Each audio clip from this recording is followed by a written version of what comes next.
The thunderous crack of lightning split the evening sky as Josephine Taylor's wagon sank deeper into the mud, her hopes of reaching Silvercreek before nightfall washing away with the rain.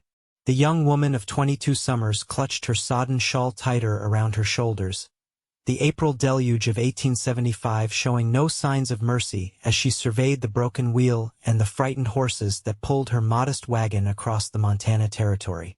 "Easy now," she whispered to the team of 4 as they stamped nervously, ears flattened against their heads. The storm was worsening, and she was still miles from town with darkness approaching. Josephine had traveled west from Boston following her parents' passing, answering an advertisement for a schoolteacher position in the growing town of Silvercreek. Everything she owned was packed in this wagon, along with her beloved piano that her father had insisted accompany her to bring civilization to the frontier. Now, stranded on this muddy road, civilization seemed a distant memory. Another flash of lightning illuminated the rain-soaked landscape, followed almost immediately by a deafening boom of thunder. The horses reared in fright, their panicked whinnies piercing through the storm's roar. "Whoa! Steady!" Josephine called, but the animals only grew more frantic, jerking against their harnesses and threatening to overturn the damaged wagon. Her heart raced with fear not for herself but for the terrified animals that could hurt themselves in their panic. Without thinking, Josephine did what had always calmed her in moments of distress. She began to sing. Her clear soprano voice rose above the storm, the melody of Beautiful Dreamer, flowing into the rain-soaked air. The horses' ears twitched, their movements becoming less erratic as her voice continued, strong and unwavering despite the rain that plastered her chestnut hair to her face and neck. Noah Vance pulled the brim of his hat lower, squinting through the sheets of rain as he guided his stallion along the muddy trail. At 30 years old, he'd seen plenty of storms sweep across these plains, but this one promised to be particularly nasty. He'd been heading back to his ranch after delivering cattle to the railroad when the skies opened. Now he was seeking shelter anywhere he could find it. The sound reached him faintly at first, almost indistinguishable from the wind's howl. But as he rode closer, he realized it was singing a woman's voice, pure and clear even through the storm's fury. Noah followed the sound, curiosity overcoming his urgency for shelter. When he crested the small rise in the trail, he saw her, a slender figure in a rain-soaked dress, standing before a team of horses, singing as if her life depended on it. The horses, which should have been wild with fear in such weather, stood attentively, their previous panic subsiding under the spell of her voice. Noah remained motionless atop his horse, transfixed. In that moment, watching this unknown woman singing to calm frightened horses in a raging storm, a certainty settled deep in his chest. "That's the woman I'll marry," he whispered to himself, the words emerging unbidden yet carrying the weight of absolute conviction. Shaking himself from his reverie, Noah urged his horse forward. As he approached, he could see that one of the wagon wheels had broken, leaving the young woman stranded. "Miss," he called out, raising his voice to be heard over the storm. "Do you need assistance?" Josephine turned, startled by the sudden appearance of a stranger. She stopped singing, causing the horses to shift nervously once more. "Please don't stop," Noah said quickly, dismounting. "Your singing is keeping them calm." Though bewildered, Josephine resumed her song, watching cautiously as the tall cowboy approached. His face was partially shadowed by his hat, but she could make out a strong jaw covered with several days' worth of stubble and eyes that seemed to assess everything in a single glance. Noah moved to examine the broken wheel, then checked the horses' harnesses before returning to stand near Josephine, respectfully keeping some distance. "Looks like you've got a shattered wheel and you're a fair piece from town," he observed when she finished her song. "Storm's not letting up anytime soon. My ranch is about 2 miles that way." He gestured eastward. We could stable your horses there, and you'd have a dry place to wait out the storm.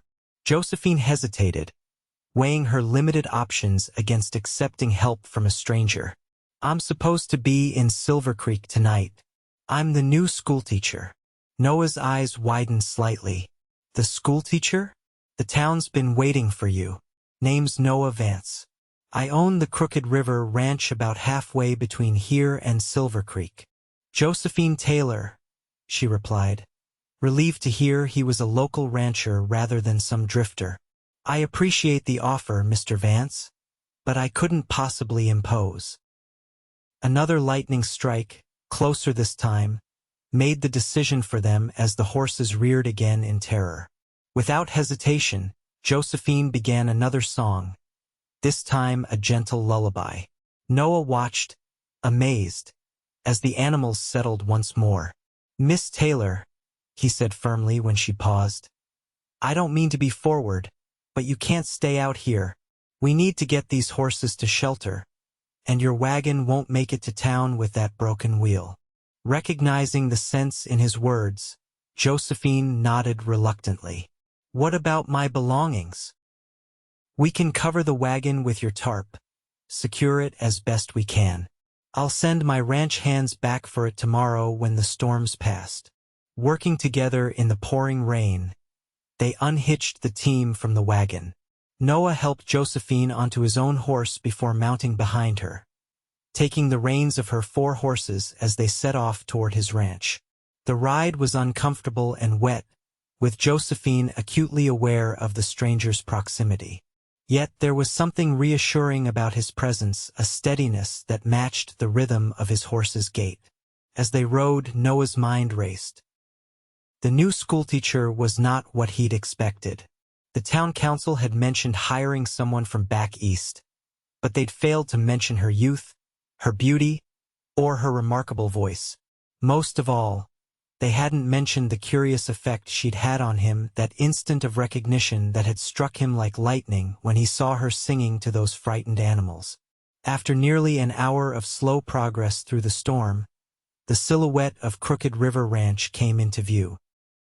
Several buildings formed a rough semicircle around a central yard, with the main house standing larger than the rest. Light glowed from its windows, a beacon in the stormy evening. As they approached, the front door of the house opened, and a woman in her 50s hurried onto the covered porch. Noah Vance, what in heaven's name are you doing out in this weather? She called. Her eyes widened when she noticed Josephine. And who's this you've brought with you? Mrs. Hollister, this is Miss Taylor, Silvercreek's new schoolteacher. Noah explained as they dismounted. Found her stranded with a broken wagon wheel. Miss Taylor, this is Mrs. Hollister, my housekeeper and the only reason this place doesn't fall to pieces. Goodness gracious, child, you're soaked through. Come inside before you catch your death, Mrs. Hollister urged, ushering Josephine toward the house. The horses, Josephine began, glancing back at the still nervous animals. I'll see to them, Noah assured her. Go get warm. As Mrs.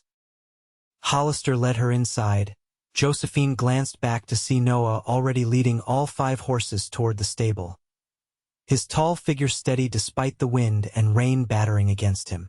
There was something undeniably compelling about the rancher, a quiet strength that had made her feel safe even in the midst of the storm. Inside the ranch house, Mrs. Hollister wasted no time getting Josephine out of her wet clothes and into a borrowed nightgown and robe, before settling her in a chair near the kitchen stove with a steaming cup of tea. That man has the most uncanny timing, Mrs. Hollister remarked as she hung Josephine's dress and undergarments near the stove to dry. Always showing up exactly when needed. How long were you out in that awful weather, dear? Not too long, Josephine answered, though her trembling hands suggested otherwise. The wheel broke perhaps an hour before Mr. Vance found me. Well, you're lucky he came along when he did. These spring storms can turn deadly, especially out on the open road. The older woman paused, studying Josephine's face. So you're our new schoolteacher? The whole town's been talking about your arrival. Before Josephine could respond, the front door opened and Noah entered, bringing a gust of cold air and the smell of rain with him. He'd removed his drenched coat and hat, revealing thick dark hair that curled slightly when wet. His shirt clung to broad shoulders, and Josephine found herself quickly averting her gaze. "Horses are settled," he announced, running a hand through his hair. "Your team is a bit shaken but no worse for wear. They responded remarkably well to your singing, Miss Taylor. Never seen anything like it." "My father raised horses," Josephine explained, warming her hands on the teacup. "When I was a child, he taught me that singing could calm them during storms. Said it was the steadiness of the human voice that reassured them." Noah nodded thoughtfully. "Your father was a wise man. Most folks around here just shout at their horses when they're spooked, which only frightens them more." Mrs. Hollister disappeared briefly, returning with dry clothes for Noah. "Change before you flood my kitchen," she ordered, then turned to Josephine. "I've prepared the guest room for you, Miss Taylor. It's not fancy, but it's clean and dry." "Thank you, Mrs. Hollister. I don't know how I'll ever repay your kindness, both of you," Josephine added, glancing at Noah. "No need for that," Noah replied. "Folks help each other out here. It's the way of things." He accepted the clothes from Mrs. Hollister and excused himself to change. Once he'd gone, the housekeeper's expression softened. "He may act like it's nothing special, but Noah Vance doesn't bring just anyone to this house. You must have made quite an impression." Josephine felt heat rise to her cheeks. "He merely offered assistance to someone in distress. I'm sure he would have done the same for anyone." Mrs. Hollister smiled knowingly. "Perhaps, but I've known that boy since he was knee-high to a grasshopper, and I've never seen him look at anyone the way he looked at you just now." Before Josephine could formulate a response, Noah returned, now dressed in dry clothes that emphasized his tall, lean frame. He took a seat at the kitchen table, accepting the coffee Mrs. Hollister poured for him. "The storm's not letting up," he observed. "You'll likely need to stay here tomorrow as well, Miss Taylor. The trails to town will be too muddy for safe travel." Josephine's brow furrowed with concern. "But I'm expected in Silvercreek. The town council already knows you're here." Noah finished. "While I was in the stable, I sent one of my ranch hands to ride to town. Dangerous business in this weather, but Tom's the best rider I've got. He'll let them know you're safe and will arrive when the weather clears." Relief washed over Josephine. "Thank you. I wouldn't want them thinking I'd failed to arrive or changed my mind." "They've waited this long for a teacher," Noah said with a small smile. "Another day or two won't matter." Over a simple but hearty supper of stew and fresh bread, Josephine learned more about her rescuer. Noah Vance had inherited Crooked River Ranch from his father 8 years prior and had expanded it into one of the most successful cattle operations in the territory. Unlike many ranchers, he employed fair practices with both his workers and the nearby native tribes, earning him respect from all quarters. "The Blackfeet consider him a friend," Mrs. Hollister informed Josephine. "Which is saying something, considering the history between them and white settlers in these parts." Noah shifted uncomfortably under the praise. "I just treat people as they ought to be treated. Nothing remarkable about that." "It's more remarkable than you might think," Josephine replied softly. "Especially out here." Their eyes met briefly across the table, and something unspoken passed between them, a moment of understanding that left Josephine feeling strangely breathless. After dinner, despite Mrs. Hollister's protests that she should rest, Josephine insisted on helping with the dishes. As they worked side by side in the kitchen, Noah asked about her journey from Boston and her plans for the school.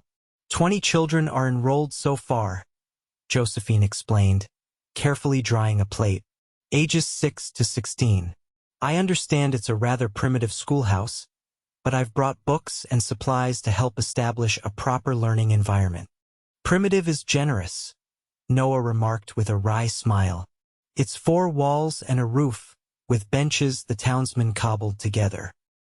But the children are eager to learn, and the parents are committed to education.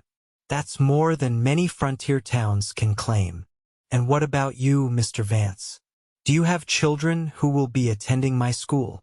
Noah shook his head. No, madam. Never married. Oh. Josephine wasn't sure why this information caused a flutter in her stomach. I just assumed, with the size of your ranch, that I'd have a wife and a passel of young ones running around? He finished, amusement evident in his voice. Been too busy building this place to consider such things. Besides, most women aren't exactly keen on the idea of ranch life. It's not easy out here. Yet Mrs. Hollister seems to manage admirably, Josephine observed. Mrs. Hollister is one of a kind, Noah agreed. But she had her late husband by her side for 30 years before coming to work for my family. She knows what she signed up for. The conversation lulled, filled only by the sound of rain against the windows and the occasional rumble of distant thunder. When the kitchen was clean, Mrs. Hollister showed Josephine to the guest room, leaving her with a thick quilt and a lit oil lamp. Sleep well, dear, the housekeeper said. Tomorrow will look brighter, even if the rain continues. Left alone, Josephine sat on the edge of the bed, listening to the storm outside. The day's events replayed in her mind the broken wheel, the frightened horses, and the unexpected appearance of Noah Vance. There was something about him that intrigued her, beyond his timely rescue. A depth to his gaze, a thoughtfulness in his manner that set him apart from other men she'd known. She shook her head, dismissing such thoughts. She had come west to teach, to build a new life for herself far from the painful memories of Boston. Romance was not part of her plan, especially not with a rancher she'd just met. Yet as she drifted into sleep that night, it was Noah's face that lingered in her dreams, and the curious feeling that their meeting had somehow altered the course of her life. Morning brought no respite from the rain, though the violent thunderstorm had passed during the night. Noah was already gone when Josephine came downstairs, dressed once more in her own clothes, now dried and pressed thanks to Mrs. Hollister's care. He's checking the cattle, the housekeeper explained, setting a plate of eggs and bacon before Josephine. Storm like that can scatter the herds if they get spooked. He'll be back by midday. Josephine spent the morning helping Mrs. Hollister with household tasks, learning more about Silvercreek and its residents in the process. The town had grown rapidly in the past 5 years, from a mere trading post to a community of nearly 400 souls, complete with a general store, a saloon, a small hotel, and now a proper school. Noah donated the lumber for the schoolhouse, Mrs. Hollister mentioned as they kneaded bread dough side by side. He's always believed education is what will civilize this territory. That's rather progressive thinking for a cattleman, Josephine remarked. Noah's not your typical rancher. His mother taught him to read and write before he could properly ride a horse, and his father made sure he understood that brains were as important as brawn in building something that lasts. By midday, the rain had slowed to a drizzle, and Noah returned, accompanied by 3 ranch hands who had helped round up stray cattle. The men ate lunch together in the kitchen, their good-natured banter making Josephine smile.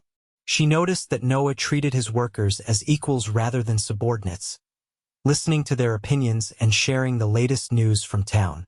After the meal, Noah approached Josephine as she helped clear the table. If you're feeling up to it, I'd like to show you something, he said. The rain's let up enough that we won't get soaked. Curious, Josephine accepted his offer. He provided her with a heavy coat to ward off the chill and led her outside. They walked past the stables toward a small rise beyond the main ranch buildings. Despite the mud, Noah was careful to guide her along the firmest ground, occasionally offering his arm for support. At the top of the rise stood a lone cottonwood tree, its new spring leaves glistening with raindrops. From this vantage point, Josephine could see the full expanse of Crooked River Ranch spread out before her, rolling grasslands dotted with cattle, the twisting silver ribbon of the river that gave the ranch its name, and in the distance the blue-gray silhouette of mountains. "It's beautiful," she breathed, taking in the vastness of the landscape. "This is my thinking spot," Noah admitted, his voice softer than usual. "When my father died, I used to come up here every day, trying to figure out how to run this place on my own. Now I come when I need to remember why all the hard work matters." Josephine glanced at him, struck by the openness in his expression. "And why does it matter, Mr. Vance?" "Because this land," he gestured toward the vista before them, "it gets in your blood, becomes part of who you are. I want to build something here that will last, something good and right." He paused, looking slightly embarrassed by his own earnestness. "Probably sounds foolish to someone from Boston." "Not at all," Josephine replied. "I think it's admirable to care so deeply for your home." Noah studied her face for a moment. "What about you, Miss Taylor? What brings a refined lady like yourself to a rough place like Montana Territory?" The question, though gently asked, touched on memories Josephine usually kept carefully contained. Yet something about Noah's straightforward manner made her want to answer honestly. "After my parents died influenza, within weeks of each other, there was nothing left for me in Boston. My father's business partner cheated me out of my inheritance, leaving me with little more than my personal possessions and enough money for passage west." She took a deep breath, steadying herself. "I saw the advertisement for a teacher in Silvercreek and decided that a fresh start, as far from Boston as possible, was exactly what I needed." Noah's expression darkened at the mention of her being cheated. "I'm sorry that happened to you. Some men have no honor." "It taught me to rely on myself," Josephine said, attempting a smile. "And it led me here, which seems a fair trade for the hardship." Their eyes met again, and this time Josephine didn't look away. There was something in Noah's gaze that made her feel seen in a way she hadn't experienced before, as if he recognized something in her that she barely acknowledged in herself. The moment stretched between them, broken only when a raindrop fell from the tree above, landing squarely on Noah's nose. They both laughed, the unexpected humor dissolving the tension. "We should head back," Noah suggested, offering his arm once more, "before the rain decides to return in earnest." As they walked back to the house, Josephine found herself wondering what it might be like to stay at Crooked River Ranch permanently, to wake each morning to this wild beauty and Noah's quiet strength. The thought startled her with its clarity and longing, and she quickly pushed it aside. She had a position waiting in Silvercreek, responsibilities to fulfill. Daydreaming about a man she barely knew would only lead to disappointment. By the following morning, the skies had cleared, and the April sun shone brightly, beginning the slow process of drying the muddy trails. Noah announced that they could likely make the journey to Silvercreek by afternoon if the weather held. "My men retrieved your wagon yesterday," he told Josephine over breakfast. "The wheel's been repaired, and your belongings appear undamaged, though some things might need drying out." "I can't thank you enough for all you've done," Josephine said earnestly. "You've shown me such kindness when I was a complete stranger." "Hardly a stranger now," Noah replied with a small smile. "Besides, I have business in town myself. Been putting off picking up supplies on account of spring calving, but now's as good a time as any." Mrs. Hollister insisted on packing a basket of food for Josephine's first few days in town. "The hotel meals are passable but nothing to write home about," she explained. "This will tide you over until you're settled." As Josephine prepared to depart, gathering her few personal items that had been brought from the wagon, she felt an unexpected reluctance to leave Crooked River Ranch. In just 2 days, the place had begun to feel familiar, almost welcoming. Mrs. Hollister's motherly presence and Noah's quiet companionship had eased the loneliness that had been her constant companion since leaving Boston. Noah helped her into the wagon, now hitched once more to her team of 4, who seemed happy to see her. The lead horse nickered softly when she approached, nuzzling her hand. "They remember you," Noah observed, "probably expecting a song." Josephine laughed, stroking the horse's nose. "Perhaps later, if there's another storm." Noah mounted his own horse, and together they set off for Silvercreek, traveling at a moderate pace to accommodate the still muddy trail. Along the way, he pointed out landmarks and shared stories about the area, the bluff where a famous standoff between cattle rustlers and local ranchers had occurred, the bend in the river that marked the unofficial boundary between ranch lands and the territory still frequented by Blackfeet hunting parties. "They're peaceful now," Noah assured her, noting her concerned expression. "Been 5 years since the last real trouble.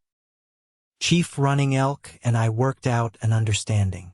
His people stay north of the river during calving season, and I make sure my cattle don't destroy their traditional hunting grounds." "That's remarkably diplomatic," Josephine said. "From what I've read in Eastern newspapers, relations between settlers and natives are rarely so cordial." Noah's expression hardened. "Newspapers only tell one side of the story, usually the side that sells more papers. The Blackfeet were here first. Their claim to the land is as legitimate as mine, more so, if we're being honest. Finding a way to coexist seems the only decent approach." His words impressed Josephine, revealing a depth of thoughtfulness she seldom encountered even among educated men in Boston. Noah Vance might lack formal schooling, but he possessed a natural wisdom and sense of justice that transcended book learning. As they drew nearer to Silvercreek, Josephine's anxiety grew. Would the town live up to her expectations? Would she be able to establish a proper school in such a frontier setting? And most pressingly, would she ever see Noah Vance again after today? The latter question bothered her more than she cared to admit. In just 2 days, this quiet rancher had awakened feelings she thought long buried after a failed courtship in Boston, a painful episode that had left her wary of men's intentions. "There it is," Noah announced, interrupting her thoughts. Silvercreek. The town appeared before them, nestled in a small valley with the eponymous creek winding along its western edge. Despite its frontier location, Silvercreek had a surprisingly orderly appearance, with a main street of wooden buildings, many sporting fresh paint, and side streets lined with modest homes. A small church steeple rose above the other structures, its white paint gleaming in the afternoon sun. "It's larger than I expected," Josephine remarked, pleasantly surprised. "Grown considerably in the past few years," Noah agreed. "The railroad spur line that came through last year brought new folks and new money. Town council's been working hard to make this a respectable place, not just another rough settlement." As they traveled down the main street, people stopped to watch their progress, many calling out greetings to Noah. He responded with friendly nods, occasionally introducing Josephine as the new schoolteacher. The townspeople's warm welcomes helped ease her nervousness. Their destination was the Silvercreek Hotel, a 2-story building near the center of town. Noah explained that she would stay there until more permanent arrangements could be made. The town council had planned to build a teacher's residence next to the school, but construction was delayed by the winter weather, he told her as they pulled up in front of the hotel. "Should be ready by midsummer." Before Josephine could respond, a portly man in a well-tailored suit hurried out of the hotel to greet them. "Miss Taylor, we were beginning to worry when you didn't arrive as scheduled," he exclaimed, helping her down from the wagon. "I'm Mayor Harrington. When Noah's ranch hand brought word that you were weathering the storm at Crooked River, the entire council breathed a sigh of relief." "I'm grateful for Mr. Vance's assistance," Josephine replied, smiling up at Noah, who remained mounted on his horse. He's been exceedingly kind. That's Noah for you, the mayor said heartily. Always coming to the rescue. He turned to address the rancher. The council meets tomorrow evening. We'd value your input on that water rights matter we discussed last month. Noah nodded. I'll be there. His eyes returned to Josephine. Miss Taylor, it's been a pleasure. I trust you'll find Silvercreek to your liking. There was a formality to his words that hadn't been present during their journey, and Josephine felt a pang of disappointment at this sudden shift. Thank you again, Mr. Vance, she said, hoping her voice didn't reveal her confusion. For everything. Noah tipped his hat, then turned his horse toward the general store further down the street. Josephine watched him go, wondering if their paths would cross again, or if their brief connection had been merely a product of unusual circumstances. Mayor Harrington didn't give her much time to dwell on such thoughts. He ushered her into the hotel, introducing her to the proprietor, Mrs. Bennett, a widow who ran the establishment with remarkable efficiency. We've prepared our finest room for you, Mrs. Bennett assured her, leading the way upstairs. And your trunk arrived by stagecoach last week, as you arranged. I've had it brought up already. The room was small but clean, with a comfortable-looking bed, a washstand, a small writing desk, and a window overlooking the main street. It would serve adequately until her permanent residence was ready. After freshening up, Josephine was escorted by the mayor to the schoolhouse at the edge of town. The building was indeed primitive, a simple wooden structure with large windows to allow natural light and rows of rough-hewn benches facing a teacher's desk at the front. A blackboard hung on the wall behind the desk, and a small wood stove stood in the corner. It's not much compared to what you're used to in Boston, Mayor Harrington said apologetically, but it's sturdy and watertight. The children will arrive Monday morning, eager to begin their lessons. It will serve very well, Josephine assured him, already mentally arranging her books and teaching materials. I've brought maps and a small library to supplement our resources. The mayor beamed with pride. Silvercreek may be young, but we're determined to build something lasting here. Education is the cornerstone of civilization, as I always say.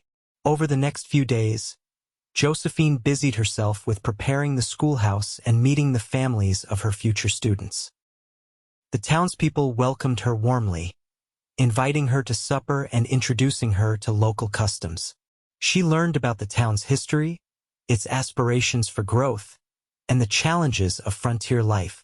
Yet amid this flurry of activity, her thoughts often strayed to Crooked River Ranch and its owner.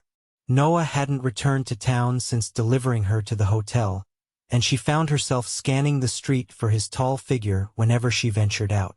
On Sunday morning, Josephine attended services at Silvercreek's modest church. The congregation filled the small building to capacity, with families dressed in their finest clothes and children squirming in the hard pews. Reverend Mills delivered a sermon on community and mutual support, values that seemed to resonate deeply with the frontier congregation. As the service concluded and people began filing out into the spring sunshine, Josephine spotted Noah standing near the church steps, engaged in conversation with several ranchers. He was dressed more formally than she had seen him before, in a clean white shirt and dark jacket that emphasized his broad shoulders. When he turned and saw her, a smile spread across his face, causing an unexpected flutter in her chest. Miss Taylor, he greeted her, excusing himself from the other men to approach her. How are you finding Silvercreek? Quite welcoming, she replied, conscious of the curious glances from nearby townspeople. Everyone has been very kind. Glad to hear it. Noah hesitated, seeming uncharacteristically uncertain. I understand your school opens tomorrow.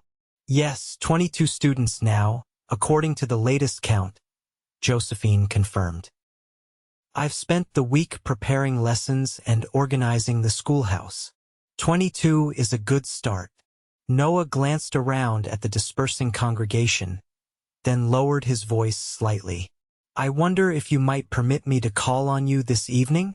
There's a matter I'd like to discuss regarding the school. Josephine's curiosity was piqued. Of course.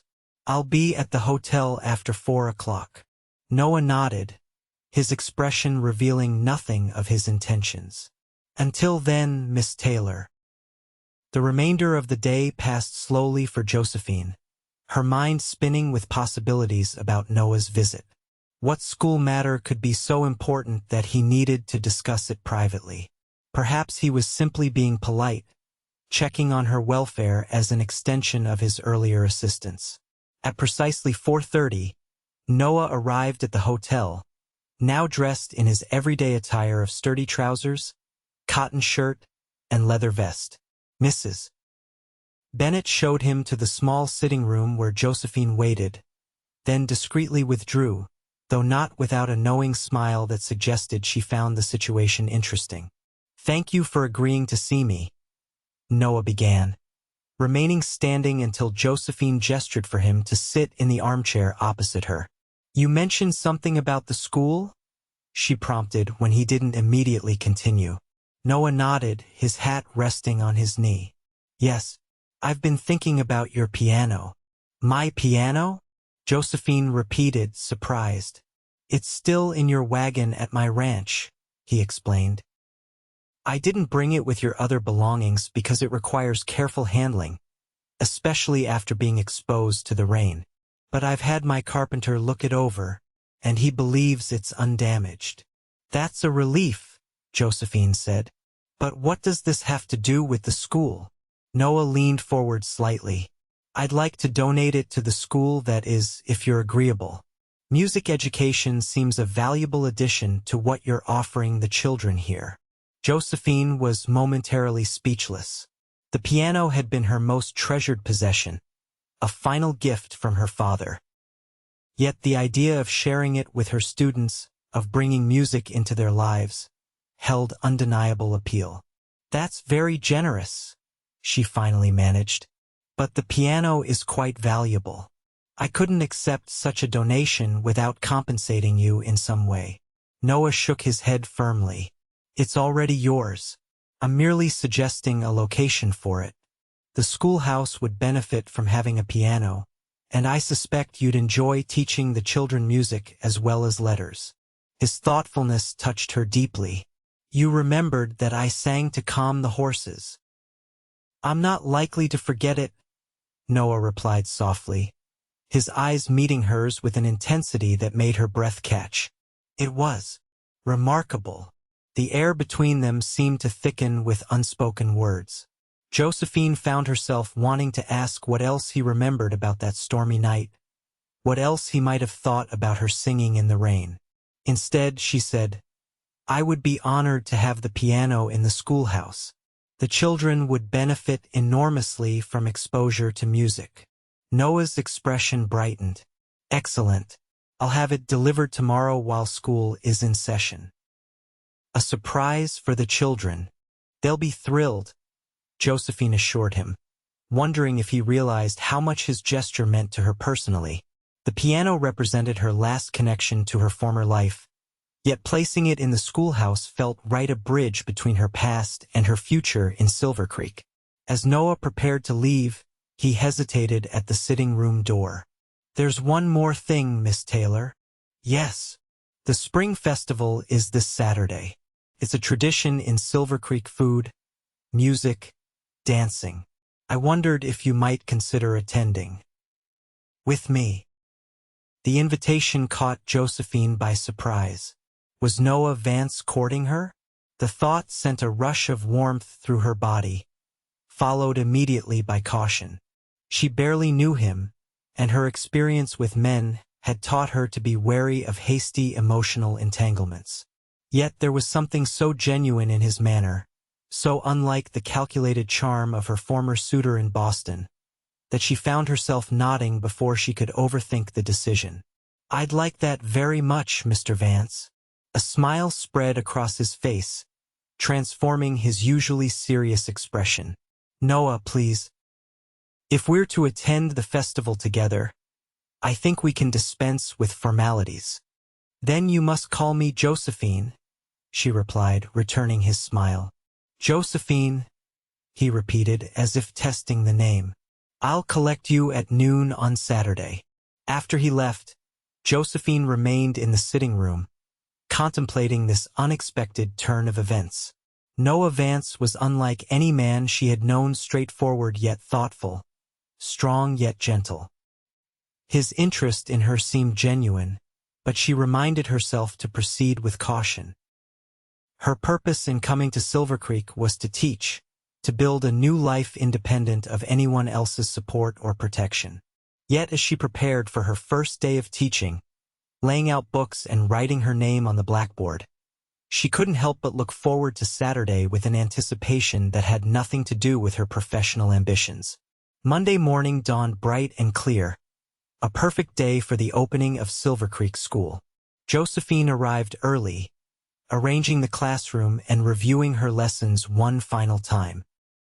At precisely 8 o'clock, the children began arriving, a diverse group, ranging from 6-year-old twins, with matching braids, to teenage boys who towered over their younger classmates. The day proceeded smoothly, with Josephine assessing the children's varying levels of education and establishing classroom rules. Some had received informal schooling from parents or older siblings, while others had never held a pencil before. All seemed eager to learn, if somewhat restless after a winter of relative freedom.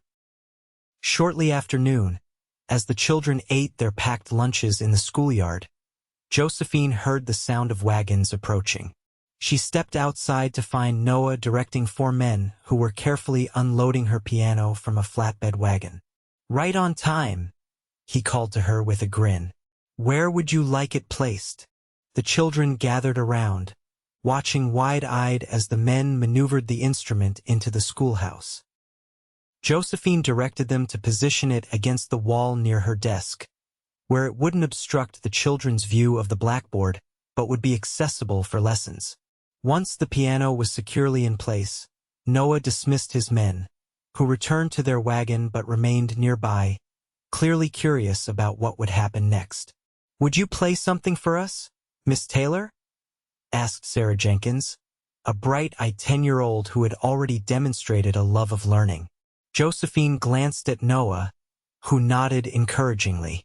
I think that's an excellent idea. The children should hear what they'll be learning. With a smile, Josephine sat at the piano bench, running her fingers lightly over the keys to ensure they were still in tune after their journey. Finding the instrument in perfect condition, she began to play a lively folk tune that her father had taught her years ago. The children gathered closer, their faces alight with wonder at the music filling their humble schoolhouse. Even the older boys, who had affected disinterest in much of the morning's lessons, drew near, captivated by the unfamiliar sound. When she finished, the children erupted in applause, begging for more. Josephine obliged with a simpler tune, encouraging them to clap along with the rhythm. Soon the entire schoolhouse was filled with music and laughter, the children's natural inhibitions melting away in the joy of the moment. Noah watched from the doorway, his expression one of quiet satisfaction. When Josephine's eyes met his over the heads of the children, a silent understanding passed between them. This was why they were both here, in this frontier town far from civilization's comforts. To build something meaningful, to bring light and knowledge and beauty to this wild place. As the impromptu music lesson concluded and the children reluctantly returned to their studies, Noah approached the piano. Seems I was right about the value of music education, he observed softly. I've never seen Jacob Turner pay attention to anything for that long, and he's the most restless boy in the county. Josephine laughed. Music has a way of reaching even the most reluctant students. Thank you for making this possible. Just doing my part for Silvercreek's future, Noah replied, though his eyes suggested his motivation might be more personal than civic-minded. I should let you get back to your teaching, Saturday at noon. I'll be ready, Josephine confirmed. After Noah and his men departed, Josephine found it challenging to recapture the children's attention for arithmetic lessons. Their minds were filled with music and the excitement of having a real piano in their schoolhouse. Finally, she promised that each day would now include a short music lesson if they applied themselves diligently to their other subjects. This compromise proved effective, and by dismissal time, Josephine felt confident that her first day had been a success. As the children scattered to their homes, several parents arrived to meet the new teacher and express their gratitude for her willingness to come to Silvercreek. "It's about time these young ones had proper schooling," declared Mrs. Turner, mother of restless Jacob and 3 other children. "And music, too. Why, that's more than I dared hope for when the council said they'd hired an Eastern lady." "The piano was Mr. Vance's idea," Josephine explained. "He very generously arranged to have it brought to the schoolhouse." Mrs. Turner exchanged knowing glances with another mother. "Did he now? Well, that's interesting. Noah Vance isn't usually one for getting involved in town matters unless it's about cattle or water rights." "He seems quite committed to education," Josephine replied, uncomfortable with the women's obvious insinuations. "Oh, I'm sure it's education he's committed to," Mrs. Turner said with a barely suppressed smile. "Nothing at all to do with our lovely new schoolteacher." Josephine felt heat rise to her cheeks. "Mr. Vance has been very helpful since my arrival. Nothing more." "Of course, dear," the older woman soothed, though her expression remained knowing. "We're just pleased to see Noah taking an interest in community affairs." The conversation left Josephine feeling unsettled. Were her interactions with Noah already the subject of town gossip? The thought was both embarrassing and concerning. As a teacher, she needed to maintain a respectable reputation, free from romantic entanglements that might distract from her duties. Yet even as she reminded herself of this professional obligation, she couldn't deny the anticipation she felt about Saturday's festival. There was something about Noah Vance that drew her to him despite her reservations of steadiness, an integrity that made her want to know him better. The week passed quickly, filled with teaching duties and preparations for the spring festival. By Friday afternoon, Josephine had established a routine with her students, dividing them into groups based on ability rather than age and incorporating short music lessons as promised. The children were responding well to her methods, even the older boys who had initially seemed resistant to female authority. Saturday dawned warm and clear, perfect weather for an outdoor celebration. Josephine dressed with particular care in her best dress, a sky blue gown with delicate embroidery that she had saved for special occasions. Mrs. Bennett helped her arrange her hair, weaving blue ribbons through the chestnut waves. "You look lovely, dear," the hotel proprietress declared. "Every eligible bachelor in the county will be vying for your attention today." Josephine smiled politely, though in truth there was only one man whose attention she sought. When Noah arrived precisely at noon, she was waiting in the hotel lobby, her heart beating a little faster at the sight of him standing in the doorway. He had dressed for the occasion as well, wearing a crisp white shirt, dark vest, and trousers that had clearly been pressed. His dark hair was neatly combed, and he'd trimmed his stubble to a more manageable length. He looked handsome and somewhat nervous, turning his hat in his hands as he waited for her. When he saw her, his expression transformed, admiration evident in his eyes. "Josephine, you look beautiful." "Thank you," she replied, feeling suddenly shy under his appreciative gaze. "You look quite handsome yourself." Noah offered his arm, and together they walked toward the town square where the festival was being held. The normally quiet street was transformed with colorful bunting, tables laden with food, and a wooden platform where musicians were setting up for dancing later in the day. Spring Festival began as a celebration of winter's end, Noah explained as they strolled through the growing crowd. Now it's become Silvercreek's biggest social event. People come from miles around to trade goods, arrange marriages, settle disputes, and generally reconnect after the isolation of winter. It's wonderful, Josephine said sincerely, delighted by the festive atmosphere. Children ran laughing between booths where vendors sold handcrafted items and sweet treats. Women displayed quilts and preserves for judging, while men gathered in small groups, discussing cattle prices and weather predictions. Several of Josephine's students spotted her, rushing over to greet their teacher and stare curiously at Noah. She introduced him as the man who had donated the piano, earning him immediate admiration from the music-loving children. "Will you sing for us today, Miss Taylor?" asked little Emma Parker, the youngest of Josephine's students. Before she could respond, Noah answered for her.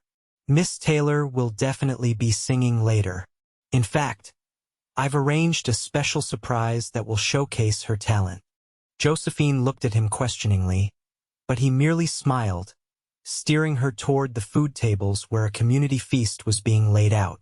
The afternoon passed pleasantly as Noah introduced Josephine to numerous residents from outlying farms and ranches. She was struck by the respect everyone showed him, not deference born of fear, but genuine regard for his judgment and character. Even the town's more rough-hewn elements, like the saloon owner and his employees, treated Noah with consideration that seemed at odds with their otherwise brash demeanor. As the sun began to lower in the western sky, the musicians took their places on the platform. The fiddle player stepped forward, calling for attention. "Ladies and gentlemen, as is tradition, we'll begin the dancing with a special performance. This year, we're honored to have Miss Josephine Taylor, our new schoolteacher, favor us with a song." Josephine turned to Noah in surprise. "This is your surprise? You volunteered me to sing? After hearing you calm those horses in the storm, I thought everyone should experience your gift," he replied, looking slightly abashed.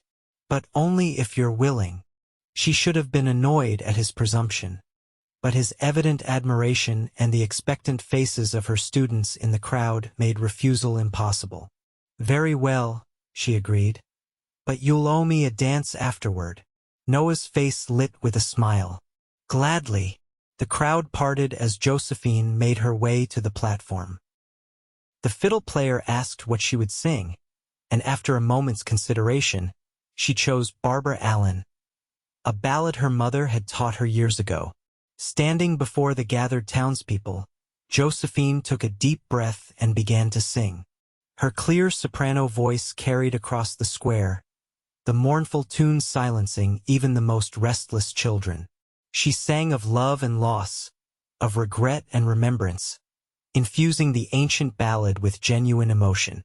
As the final notes faded, there was a moment of absolute silence before the crowd erupted in thunderous applause. Josephine curtsied, her eyes seeking Noah in the audience. He stood apart from the others, his expression one of such undisguised admiration that it made her heart skip. The fiddler struck up a lively tune for dancing, and Noah was immediately at her side, claiming the dance she had promised. Though not particularly graceful, he moved with the same quiet confidence he brought to everything, guiding her through the steps of a country reel with surprising skill. "Where did you learn to dance?" Josephine asked as they circled each other. "My mother insisted," Noah replied, his hand warm against hers as they turned. "Said no son of hers would grow up to be a clumsy ox at social gatherings." Josephine laughed, enjoying the unexpected image of a young Noah being taught dancing by a determined mother. She was wise. Many men consider dancing beneath them. "My mother never allowed me to consider anything worthwhile as beneath me," Noah said, his expression softening at the memory. She believed in living fully, appreciating beauty wherever it could be found. As the evening progressed, they danced several more times, interspersed with conversations with various townspeople and sampling the abundant food. Josephine found herself relaxing completely in Noah's company, charmed by his dry humor and thoughtful observations. When the dancing ended and families began gathering their sleepy children for the journey home, Noah suggested a walk along the creek before returning to the hotel. "It's a perfect evening," he observed, offering his arm once more. "And I'm not quite ready to say good night." Josephine accepted, feeling the same reluctance to end their time together. They walked in comfortable silence for a while, following a well-worn path that paralleled the creek's meandering course. The moon cast silver light on the flowing water, and spring peepers created a gentle chorus from the reeds. "Thank you for today," Josephine said finally. "I've enjoyed myself more than I have in a very long time." Noah glanced down at her, his expression serious in the moonlight. "Josephine, there's something I should tell you." Her heart quickened at his tone. "Yes." He stopped walking, turning to face her directly. "The night we met, when I found you singing to those frightened horses in the middle of that storm, something happened to me." Josephine waited, hardly daring to breathe as he continued. "I saw you there, soaked through but still singing, still trying to calm those animals when most people would have given up and run for shelter. And I knew," he paused, seeming to search for the right words. "I knew that you were someone special, someone I wanted in my life." The sincerity in his voice moved her deeply. "Noah, I'm not asking for anything," he said quickly. "We've only known each other a short time, and you've just started building your life here. But I wanted you to know that my interest isn't casual or passing. When I'm ready to court a woman properly, it will be you if you're willing." Josephine was touched by his honesty and restraint. Most men she had known would have pressed their advantage after such a pleasant day together, perhaps tried to steal a kiss in the moonlight. But Noah was offering something more valuable: respect for her position and her independence, coupled with a clear statement of his intentions. "I appreciate your candor," she replied softly, "and I would be lying if I said I wasn't drawn to you as well. But you're right, I've only just begun my work here. I need time to establish myself as a teacher before considering other possibilities." Noah nodded, a smile playing at the corners of his mouth. "Then we understand each other. For now, I'd be honored to call you a friend, Miss Josephine Taylor." "I'd like that very much, Mr. Noah Vance," she returned, matching his formal tone with a teasing smile. They resumed their walk, the air between them charged with unspoken possibility. When they reached the hotel, Noah escorted her to the entrance but didn't attempt to follow her inside. "Good night, Josephine," he said, tipping his hat. "I hope you'll allow me to call on you again soon." "I'd be disappointed if you didn't," she replied honestly. As she prepared for bed that night, Josephine reflected on the remarkable turn her life had taken since arriving in Montana Territory. She had come seeking independence and a fresh start, determined to rely on no one but herself after the betrayals she had suffered in Boston. Yet here she was, barely 2 weeks into her new life, contemplating the possibility of a relationship with a man she barely knew. Was she being foolish, allowing herself to be charmed by the first kind man she encountered in this wilderness? No, she decided as she extinguished her lamp. Noah Vance was not simply kind. He was exceptional, a man of integrity, intelligence, and unexpected depth. If she were to consider any man as a potential partner, she could do far worse than the rancher who had rescued her from a storm and recognized the value of music in a frontier schoolhouse. The realization brought a smile to her lips as she drifted into sleep, dreams filled with dancing and moonlit walks beside a silver creek. Spring blossomed into early summer, bringing longer days and the vibrant green of renewed life to the Montana landscape. Josephine settled into her role as Silvercreek's teacher, expanding her curriculum to include not only reading, writing, and arithmetic, but also history, basic sciences, And, of course, music. The children thrived under her guidance, even those who had initially seemed resistant to education. Noah called on her regularly, usually on Sunday afternoons when propriety allowed him to escort her on walks or picnics without raising too many eyebrows. Their friendship deepened with each meeting, conversations ranging from books they had both read to their hopes for the territory's future. Josephine learned about Noah's struggles to maintain his ranch after his father's death, his mother's influence on his character, and his determination to build something lasting in this wild country. In turn, she shared more about her life in Boston, her parents' loving marriage, her father's success as a merchant importer, and the painful betrayal by his partner that had left her nearly destitute after their deaths.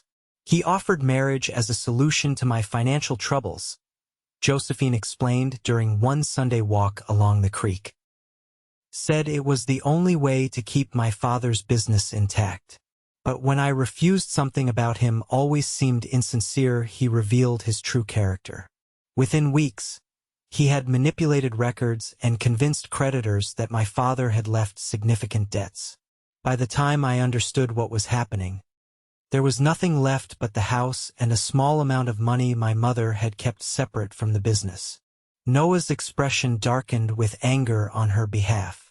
"This man, he faced no consequences?" Josephine shook her head. "He was respected in Boston society, and I was a young woman alone. Who would believe my accusations against his word? Besides, he was careful to ensure everything appeared legal on paper." "So you sold the house and came west," Noah concluded. "Yes, the advertisement for a teacher in Silvercreek seemed providential. A fresh start, far from painful memories, doing work I was qualified for and believed in." Noah was quiet for a moment, then said, "I'm sorry for what happened to you, but I can't help being selfishly grateful that it brought you here." His candor warmed her heart.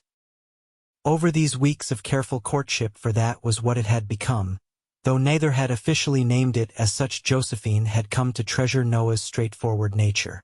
There were no games with him, no hidden agendas or manipulations.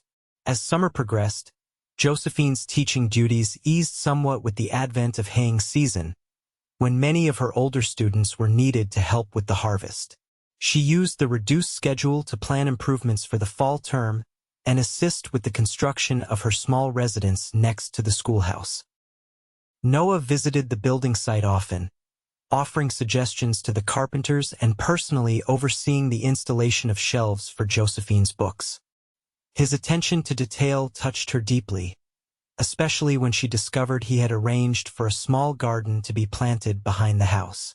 "Thought you might enjoy growing some flowers," he explained when she expressed her surprise. "The soil's good here, and Mrs. Hollister mentioned you admired her roses at the ranch."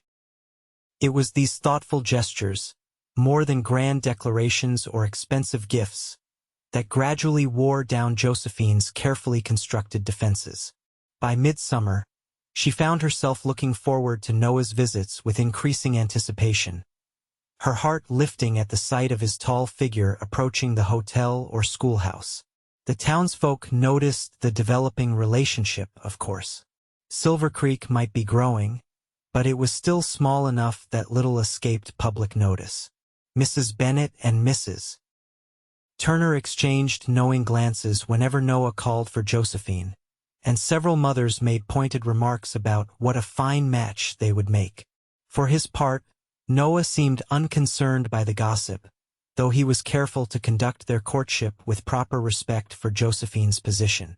Their walks were always in public areas, their conversations held where others could see, if not hear, them.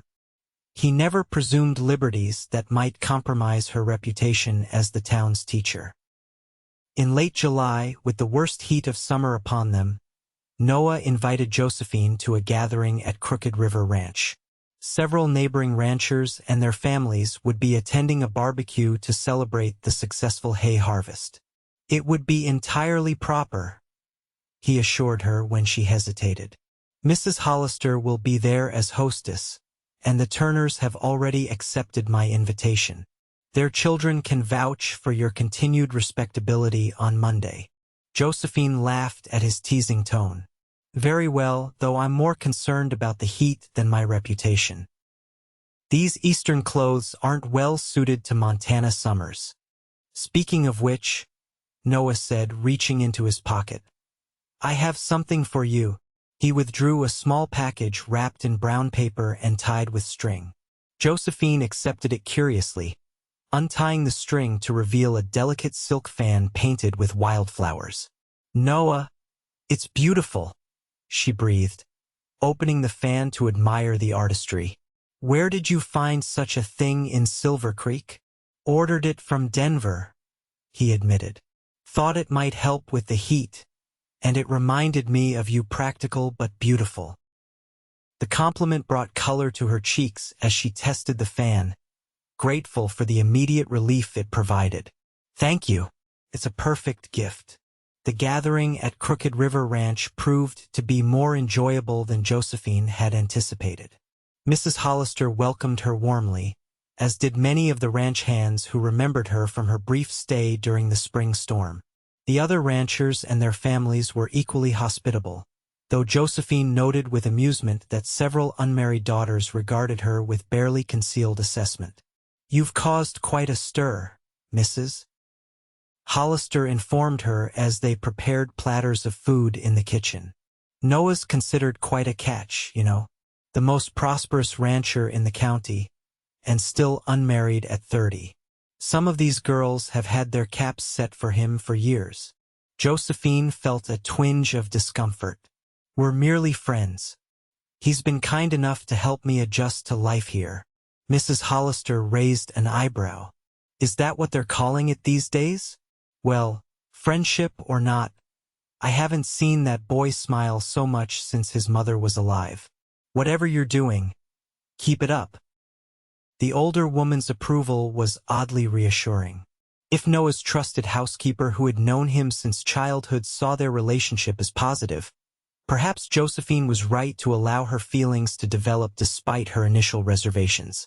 As evening approached and the worst heat of the day subsided, the gathering moved to the grassy area near the river. Lanterns were hung from tree branches, creating pools of golden light as darkness fell. Someone produced a fiddle, and impromptu dancing began on the flattened grass. Noah found Josephine watching the dancers, her new fan fluttering gently in the evening breeze. May I have this dance? He asked, extending his hand. She accepted with a smile, allowing him to lead her into the simple country dance. Unlike the more formal atmosphere of the spring festival, this gathering had a relaxed, familial quality that encouraged conversation as they moved through the steps. Are you enjoying yourself?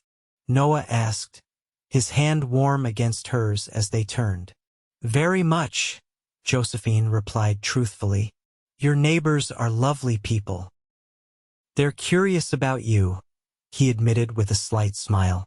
The Eastern schoolteacher who's captured Noah Vance's attention. Some of them rode 20 miles just to see if the rumors were true. Josephine missed a step in surprise. What rumors? Noah guided her back into the rhythm of the dance.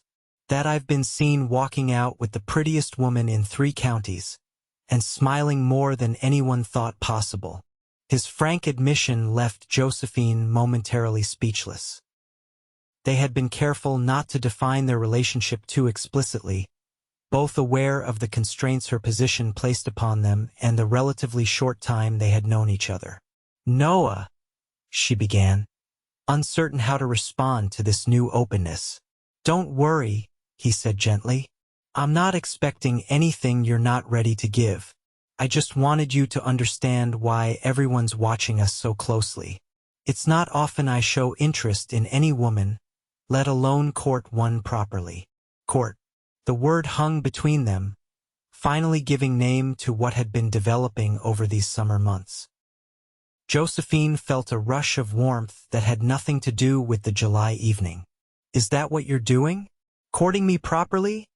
She asked, her voice softer than she intended.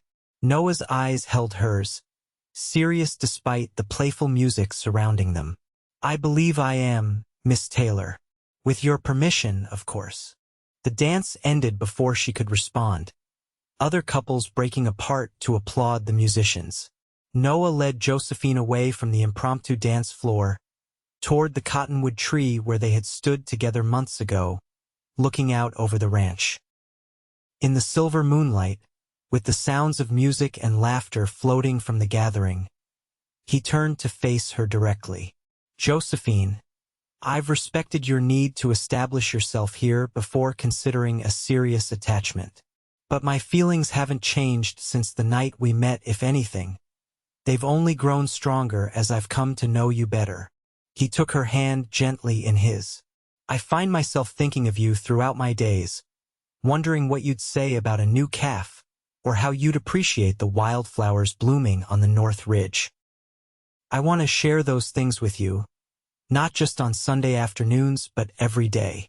Josephine's heart raced at his words, so simple yet profound in their honesty. Noah, you don't need to answer now, he interrupted, seeming suddenly nervous. I know you value your independence, and I would never ask you to compromise the work you came here to do. I just wanted you to know where I stand, and that when you're ready, if you're ever ready, I'm here. Josephine looked up at this man who had become so dear to her in such a short time. The moonlight silvered his features, highlighting the earnestness in his expression and the hint of vulnerability in his eyes. In that moment, her carefully constructed walls built from past hurt and determination to stand alone seemed flimsy and unnecessary. I think, she said slowly, finding her voice, that I would like very much to be courted by you, Noah Vance, properly or otherwise. The smile that spread across his face was worth any risk her heart might be taking. He raised her hand to his lips, pressing a gentle kiss to her knuckles in a gesture that was both respectful and deeply intimate. You've made me a very happy man, Josephine Taylor. They returned to the gathering hand in hand, both aware that this small gesture would confirm every rumor circulating among the assembled ranchers and their families. Yet neither felt inclined to hide what was now acknowledged between them. As the evening drew to a close and guests began departing, Noah arranged for Mrs. Turner and her family to escort Josephine back to town in their wagon. Before she left, he drew her aside for a private moment. I'll be in Silvercreek on Tuesday, he told her. There's a town council meeting about expanding the school for fall term. Would you allow me to call on you afterward? I'd be disappointed if you didn't, Josephine replied, echoing her words from months ago with a smile. The ride back to town with the Turners was filled with gentle teasing about her understanding with Noah, which Josephine neither confirmed nor denied, though her smile spoke volumes. Mrs. Turner, for all her gossipy tendencies, seemed genuinely pleased by the development. Noah Vance is the finest man in the territory, she declared as they approached Silvercreek. Has been since his father passed, God rest his soul. Never seen him look at a woman the way he looks at you, Miss Taylor. He's been very kind, Josephine replied diplomatically. Mrs. Turner chuckled. Kindness has nothing to do with it, dear. That man is smitten, plain and simple. And if I'm not mistaken, our refined schoolteacher might be feeling similar sentiments. Josephine couldn't deny the truth of the woman's observation. Over the past months, Noah had become essential to her happiness in a way she had never anticipated when she arrived in Silvercreek. His steady presence, his unwavering support of her work, and his gentle courtship had won her heart despite her initial determination to remain independent. Tuesday's town council meeting confirmed what many had suspected. With increasing enrollment expected for the fall term, the schoolhouse would need to be expanded. Noah, as one of the wealthiest property owners, pledged lumber from his land and the assistance of his ranch hands during the quieter period before fall roundup. After the meeting, he called on Josephine as promised, bringing news of the council's decisions and a small bouquet of wildflowers he had gathered on his ride to town. The expansion will be completed before school resumes in September, he assured her as they sat in the hotel's small parlor under Mrs. Bennet's discreet supervision. "And we've approved your request for additional books and maps." "That's wonderful news," Josephine said, genuinely pleased. "The children are making such progress, but we've been limited by our resources." "Speaking of resources," Noah began, his expression turning serious, "I have a proposition for you." Josephine raised an eyebrow, curious. "Oh, the ranch has been prospering, and I've been considering ways to give back to the community beyond the usual donations.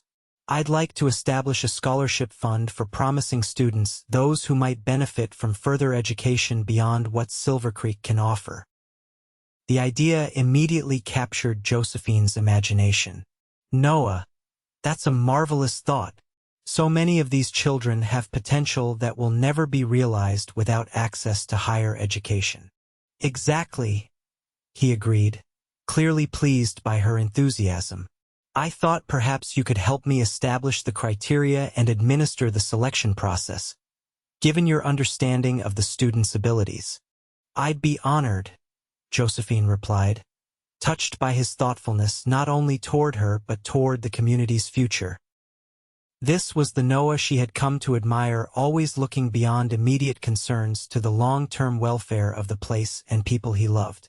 As summer waned and preparations for fall term intensified, Josephine moved into her newly completed residence beside the schoolhouse. The small cabin was simply furnished but comfortable, with shelves for her books and a sunny window that overlooked her modest garden. Most precious of all was the privacy it afforded after months of hotel living. Noah visited often, sometimes bringing small gifts, a jar of Mrs. Hollister's preserves, a book he thought she might enjoy, or flowers from his mother's garden at the ranch. Their courtship progressed steadily, with mutual respect and deepening affection evident in every interaction. The expanded schoolhouse opened in September to an enrollment of 30 students, necessitating a more structured approach to Josephine's teaching methods. Noah's scholarship proposal was formally announced at the opening ceremony, generating excitement among parents and children alike. The first award would be made the following spring to a deserving student who wished to continue education at the academy in Helena. As fall colors painted the landscape in golds and reds, Noah invited Josephine to accompany him to the Harvest Dance, an event second only to the Spring Festival in Silvercreek's social calendar. "There's something I'd like to discuss with you that evening," he said cryptically when she accepted. "Something important." Josephine suspected she knew what Noah wished to discuss, and her heart fluttered with a mixture of anticipation and nervous energy at the prospect. Over the past months, their relationship had deepened into something neither could deny was heading toward permanence. The question was no longer if but when. The evening of the Harvest Dance arrived with perfect autumn weather, cool enough for shawls but clear and calm, with a full moon rising over the eastern hills. Josephine wore her best dress, a deep burgundy that complemented the season, with her mother's pearl earrings as her only adornment. Noah arrived promptly, looking handsome in a new jacket and polished boots. His eyes widened appreciatively when Josephine opened the door of her small home. "You look beautiful," he said simply, offering his arm. The town hall was decorated with autumn bounty sheaves of wheat, baskets of apples, and pumpkins carved with glowing faces that delighted the children. Candles and oil lamps created a warm, golden atmosphere as couples danced to the music of a small but talented band. Noah and Josephine joined the dancing, their movements now familiar and comfortable after months of similar gatherings. They conversed with friends and neighbors, accepted congratulations on the successful school expansion, and enjoyed the simple pleasure of being together among a community that had come to accept their courtship as natural and right. As the evening progressed, Noah grew quieter, occasionally checking his pocket watch as if waiting for something. Finally, as the musicians announced a short intermission, he took Josephine's hand. "Would you walk with me?" he asked, gesturing toward the door. "It's a beautiful night. Outside, The moon illuminated the town square with silver light, and the stars scattered across the dark sky seemed close enough to touch. Noah led Josephine to a bench beneath an old oak tree, its leaves rustling gently in the night breeze. "Do you remember the night we met?" he asked, his voice low and intimate in the darkness. Josephine smiled at the memory. "Of course. The storm, the broken will not my finest moment. It was the most important moment of my life," Noah said seriously, turning to face her. "Watching you sing to those frightened horses, seeing your courage and gentleness even in the midst of danger. I knew then what I know with absolute certainty now." He took both her hands in his eyes never leaving her face. "Josephine Taylor, I love you. I've loved you since that first night, and every day since has only deepened that feeling. You've brought music and joy not just to this community but to my life personally, in ways I never thought possible." Josephine's heart swelled with emotion as Noah continued, his voice steady despite the importance of his words. "I know you came west seeking independence, and I would never ask you to surrender that. But I believe we could build something beautiful together, a partnership based on mutual respect and shared purpose." He reached into his pocket, withdrawing a small box.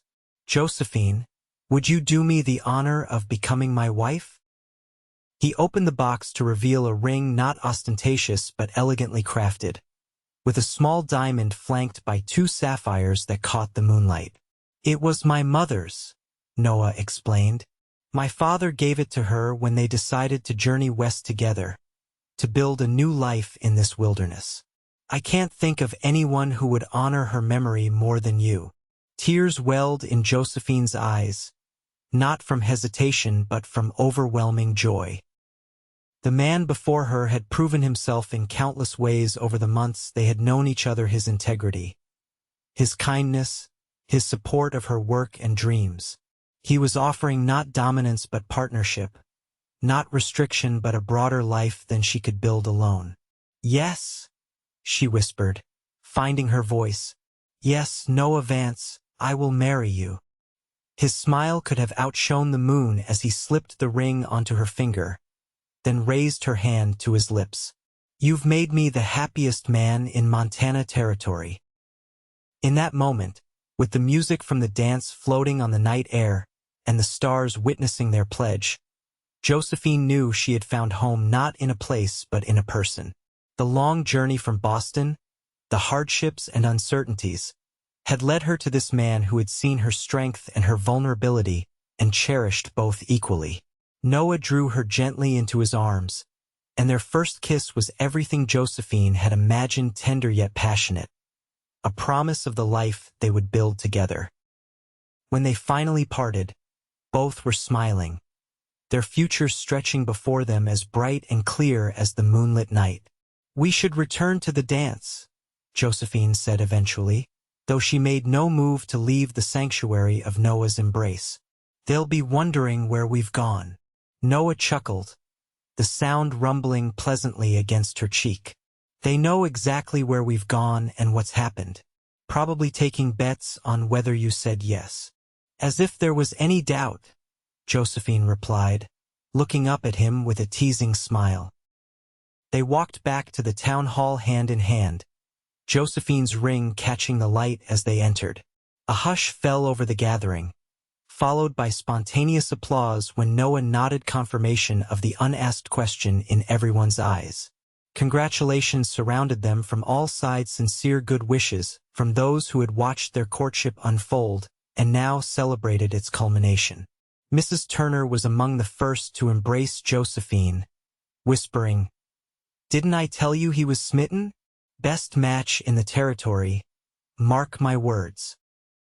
The remainder of the evening passed in a blur of happiness for Josephine. She and Noah danced every dance together, his hand warm and sure against hers, his eyes rarely leaving her face. When the final notes faded and the gathering dispersed into the autumn night, he walked her home beneath the stars, their future together now certain. On her doorstep, he kissed her once more, gently and with reverence. Sleep well, my love. We have much to discuss tomorrow. Such as when we'll be married? Josephine asked, still adjusting to the wonderful reality of their engagement. That and where we'll live and 1,000 other details, Noah agreed. But nothing that can't wait for morning. After he left, Josephine stood in her small cabin, looking at the ring that now adorned her hand. Its weight was unfamiliar but welcome, a tangible symbol of the love and commitment they had pledged to each other. As she prepared for bed, her thoughts turned to the future, not just her own but that of Silvercreek and its children. Would she continue teaching after marriage? How would she balance her responsibilities as Noah's wife with her commitment to education? These questions would need answers, but Josephine felt no anxiety about the discussions to come. Noah had demonstrated time and again his support for her work and his respect for her independence. Together, they would find solutions that honored both their shared life and their individual passions. Sleep came easily that night, dreams filled with images of the life they would build, a home filled with love and music, children gathered around the piano, and always, Noah's steady presence by her side. The news of their engagement spread quickly through Silvercreek and beyond. Within days, Josephine received a letter from the town council, assuring her that her marriage would not affect her position as teacher if she wished to continue. Noah, they explained, had been adamant that this stipulation be formally recognized, knowing how important her work was to her. This consideration touched Josephine deeply. Most communities would expect a married woman to retire from teaching, focusing solely on household duties. That Noah had advocated for her professional autonomy, even before discussing it with her, confirmed yet again the wisdom of her choice. When they met to discuss wedding plans, Noah surprised her with his flexibility regarding their future living arrangements. "I know the ranch is far from town," he acknowledged as they sat in her small parlor. "Too far for daily travel to the school, especially in winter. I've been thinking about building a second house in town, where we could stay during the school term. The ranch house would be our main home, of course, especially during summer and holidays." Josephine was stunned by this practical solution to what she had feared might be their most difficult challenge. "Noah, that's extraordinarily thoughtful. But building a second house is a considerable expense." He shrugged, taking her hand. "What good is prosperity if not used to support what matters? Your teaching matters to the children, to the community, and to you. I won't ask you to choose between your calling and our marriage." His words confirmed what Josephine had come to believe about the man she would marry, that his strength lay not in domination but in his ability to accommodate others' needs without diminishing his own convictions. It was a rare quality in any person, let alone a man raised in the often harsh environment of the frontier. They decided on a December wedding, after the fall term ended but before the worst winter weather arrived. This would give them time to prepare properly and allow for a honeymoon trip to Denver before the spring term began.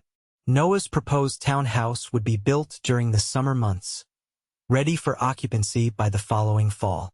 The intervening weeks passed in a flurry of preparation, both for the wedding and for Josephine's temporary absence from the school. She arranged for Mrs. Turner's eldest daughter, who had completed her education in Helena, to substitute during January while Josephine and Noah were in Denver. The wedding itself was held in Silvercreek's church, decorated for the occasion with evergreen boughs and red berries that brightened the simple white interior. Almost the entire community attended, along with ranchers and their families from miles around. Even Chief Running Elk and several members of the Blackfeet tribe came to honor the man they considered a friend and his chosen bride. Josephine wore a gown of ivory silk that Mrs. Bennett had helped her order from Denver, with a lace veil that had belonged to Noah's mother. She carried a bouquet of dried wildflowers and wheat, symbolizing both the season and their future together. Noah waited for her at the altar, tall and handsome in a new suit, his usual confidence momentarily replaced by visible awe as she walked toward him on the arm of Mayor Harrington, who had offered to give her away in the absence of her father. Their vows were simple but heartfelt, exchanged before Reverend Mills and the assembled witnesses with clear voices and unwavering conviction. When Noah slipped the gold band onto her finger to join her engagement ring, his hands were steady, his eyes filled with a love so pure it brought tears to Josephine's. "I now pronounce you husband and wife," Reverend Mills declared. "What God has joined together, let no man put asunder." Noah's kiss was gentle yet possessive, a seal upon their promises and a beginning to their shared life. As they turned to face their friends and neighbors as Mr. and Mrs. Vance, Josephine felt a surge of joy so intense it nearly overwhelmed her. The celebration that followed at the town hall was jubilant, with abundant food, music, and dancing that continued well into the evening. Noah and Josephine moved among their guests, accepting congratulations and well wishes from all quarters. Chief Running Elk presented them with a beautifully crafted blanket, explaining through his interpreter that it symbolized the protective warmth of a harmonious marriage. Mrs. Hollister gave them a handwritten book of her best recipes, to ensure Noah doesn't waste away under the cooking of a city-bred wife, she teased. Most touching was the gift from Josephine's students, a handmade quilt, with each child's name embroidered along the border. "So you won't forget us while you're in Denver," explained Sarah Jenkins, who had organized the secret project. "As if I could ever forget any of you," Josephine replied, embracing the girl and thanking the assembled children for their thoughtfulness. As the celebration wound down and guests began departing, Noah whispered in Josephine's ear, "Are you ready to see our home?"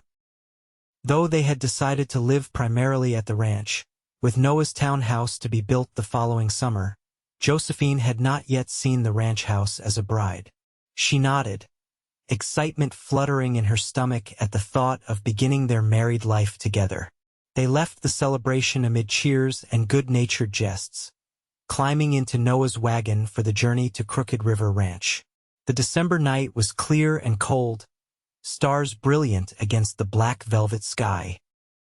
Noah wrapped Josephine in the Blackfeet blanket, his arms secure around her shoulders as the horses trotted steadily homeward. "Happy, Mrs. Vance?"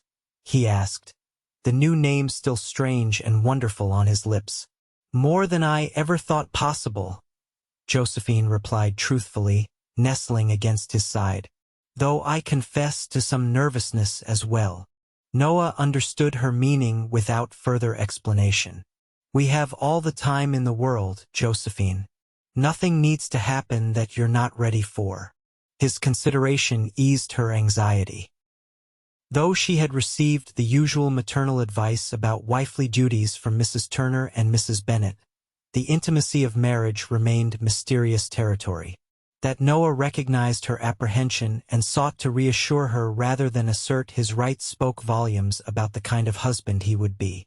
When they reached the ranch house, Noah surprised her by insisting on carrying her across the threshold in the traditional manner, despite her laughing protests about his back. Inside, the usually plain interior had been transformed. Fresh evergreen boughs adorned the mantels and stair railings, candles glowed in every room, and a fire burned welcomingly in the main hearth. "Mrs. Hollister's work," Noah explained, setting Josephine gently on her feet. "She wanted everything perfect for your arrival as mistress of the house." "It's beautiful," Josephine breathed, taking in the homey elegance of what was now her domain. Noah gave her a tour, pointing out changes he had made in anticipation of their marriage: additional bookshelves in the study for her collection, a sewing room converted from a rarely used office, and most significantly, a small room off the main parlor where her piano now stood. "I had it brought over last week," he explained as Josephine ran her fingers lovingly over the keys. "Thought you might want it here rather than at the school during holidays and summer." Overcome by his thoughtfulness, Josephine turned and embraced him, her earlier nervousness forgotten in the rush of affection for this man who had considered her happiness in every detail of their shared home. "Play something for me?" Noah requested, his voice gentle against her hair. "Like the night we met." Josephine sat at the piano, considering what would be appropriate for this most important of evenings. Finally, she began the sweet, simple melody of Beautiful Dreamer, the same song she had sung to calm the frightened horses during the storm that had brought them together. Noah stood beside the piano, watching her with such tenderness that Josephine felt her heart might burst with happiness. When the final notes faded, he offered his hand, drawing her to her feet and into his arms. "You sang to calm the horses in a storm," he murmured against her hair. "And I knew then you were the woman I would marry. Now here we are, and I still can't quite believe my good fortune." "I'm the fortunate one," Josephine replied, raising her face to his. "To have found not just a husband but a true partner, someone who values me for who I am rather than who he wishes me to be." Their kiss deepened, no longer constrained by the propriety that had governed their courtship. As husband and wife, they were free to express the love that had grown between them over the months since their first meeting. Later, as they lay together in the master bedroom that was now theirs, Noah stroked Josephine's hair, his touch reverent even after the passionate consummation of their marriage. "I love you, Josephine Vance," he whispered, the new name a caress on his lips. "Today, tomorrow, always." "And I love you," she replied, feeling truly at home for the first time since leaving Boston. "My rescuer, my friend, my husband." Outside, snow began to fall, blanketing the ranch in pristine white that matched the new beginning they had embarked upon together. Within the warmth of their room, Josephine drifted toward sleep in Noah's arms, certain that whatever challenges lay ahead, they would face them together, the teacher and the rancher, united by a storm and a song and a love that would endure through all seasons.